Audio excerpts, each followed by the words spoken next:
میرا تو کلپ سالوں پہلے جا چکے قادری بھائی تھے, لیکن صرف یہ نہیں تھا, کچھ اور بھی اس کے ساتھ اٹیچ تھا کہ وہ قادری بھائی کس طرح بھرتی ہوئے. میں چاہتا ہوں 2300 حدیثیں ام المومنین حضرت عائشہ نے معاویہ کے فضائل کی بیان کی جن کا سرے سے کوئی وجود ہی نہیں تھا. اسی زمانے میں اسے کاتب وحی کریٹ کر دیا گیا کہ یہ کاتب وحی ہے, اور یہ نہ سوچا گیا کہ جس نے فتح مکہ کے وقت مصلحتاً کلمہ پڑھاؤ. اب فتح مکہ کے بعد آیتیں کتنی آئیں جو یہ صاحب لکھتے تھے. پہلے تو ان آیتوں کو کاؤنٹ کیجئے. خدیل میں وحی کا سلسلہ بند ختم. الیوم اکملت لکم دینکم واتممت علیکم نعمتی ورضیت لکم الاسلام دینا. اور اس کے بعد یہ سیکنڈ لاسٹ آیت ہے, اور لاسٹ آیت جو آئی الیوم یائس الذین کفروا من دینکم, آج کافر تیرے دین سے مایوس ہو گئے. الیوم, فصاحت قرآن سے بڑی کیا فصاحت ہوگی. الیوم یائس الذین کفروا من دینکم, آج تو اتنی سخت عید ہے غدیر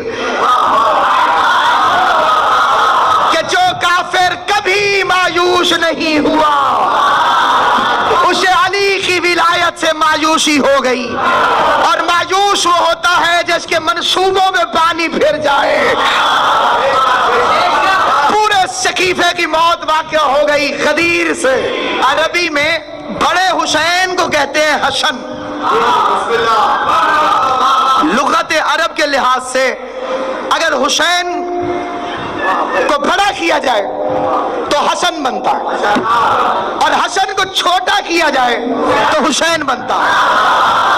اور جو میرے بھائی نے شعر ربائی پڑھی ہے تو حضرت نسیم امروہی کو سنیے, وہ فرماتے ہیں حسن بھی حجت حق ہیں یہ اعتماد رہے, حسین چھوٹے حسن ہیں یہ بات یاد رہے. صرف اہل سنت نہیں, اہل حدیث علماء کی کتابوں کی بھی ذمہ داری سے کہ ام المومنین بی بی عائشہ نے آخری عمر میں امام حسن سے پردہ کرنا شروع کر دیا. مولا علی کا نام نہیں لیتی تھی.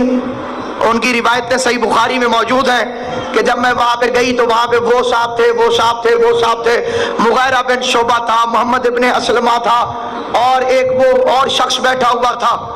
تو پھر بعد میں راوی کہتا ہے میں نے اپنے باپ سے پوچھا کہ وہ اور شخص کون ہے, تو اس نے کہا وہ علی ہے, یہ ان کا نام نہیں لینا چاہتی. تو سامعین کرام قدر, ایک ایسا دور کہ خود حضرت عثمان کی شان میں اتنی حدیثیں, 1 درہم کے بدلے میں 1 حدیث اور 5 درہم کے بدلے میں 2 حدیثیں. اتنی حدیثیں ہو گئی کہ خود فرعون شام پریشان ہو گیا کہ یہ بہت زیادہ ہو گئی ہیں, انہیں کچھ کم کیجیے. کم کی تو پھر ابھی بھی زیادہ ہے. تو عمرو بن العاص نے کہا کہ تھوڑی سی حدیثیں حضرت ابو بکر اور حضرت عمر کے لیے بھی بنوا لیں, بیلنس ہو جائے گا تھوڑا سا. پھر حدیثیں بنائی گئی, اور عجیب و غریب حدیثیں کہ میں جان بوجھ کے میں نہیں پڑھنا چاہتا. ایک میں نے کل پڑھی تھی, ابو بکر منی وانا من ابو بکر. اس حدیث کو باقاعدہ معتبر کتابوں میں لکھا گیا جس کا کوئی سلسلہ موجود نہیں ہے. اور اس کے بعد سب سے اہم فیکٹ جو دوسری تقریر میں نے عرض کیا تھا کہ 3 کرپٹ ترین حکومتوں کے بعد علی کے پاس حکومت آئی.